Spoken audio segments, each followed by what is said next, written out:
मला 15 मे मध्ये आम्ही इथे आलो. आज 6 महिने होत आहेत इथे आल्यावर.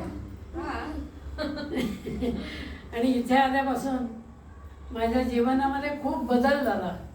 मला ज्या ॲक्टिव्हिटीज रिटायरमेंट माणसाने काहीतरी वेळ घालवला पाहिजे त्या ॲक्टिव्हिटीज करायचा मला इथे मौका चांगला मिळाला.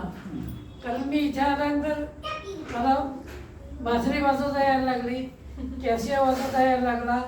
माझा दासबोधाचा कटराद्वारा अभ्यास पूर्ण झाला होता.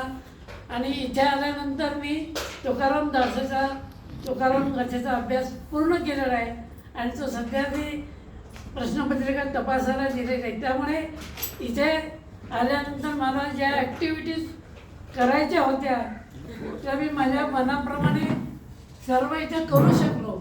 हे केवळ इथल्या सगळ्या सहकाऱ्यांच्यामुळे माझ्या जीवनामध्ये जो मला वाटचाल करायची होती ती करायला इथे पूर्ण या दगावडे दाम्पत्याने आम्हाला खूप सहकार्य केलं. त्यामुळे आम्ही हा अभ्यासक्रम करू शकलो. त्याच्या व्यतिरिक्त जे काही आपले छंद असतात ते छंद जोपासण्याची इथे त्यांनी परवानगी दिली. त्यामुळे मी माझा इथे जो कालावधी मला मिळाला तो मी अतिशय आनंदाने प्राप्त केलेला आहे. आणि मी इथे आल्यापासून व्यवस्थित आहे, खुश आहे. इथल्यापासून मला खूप मोठा सगळा आनंद या ठिकाणी मिळाला. बाकी काय पाहिजे?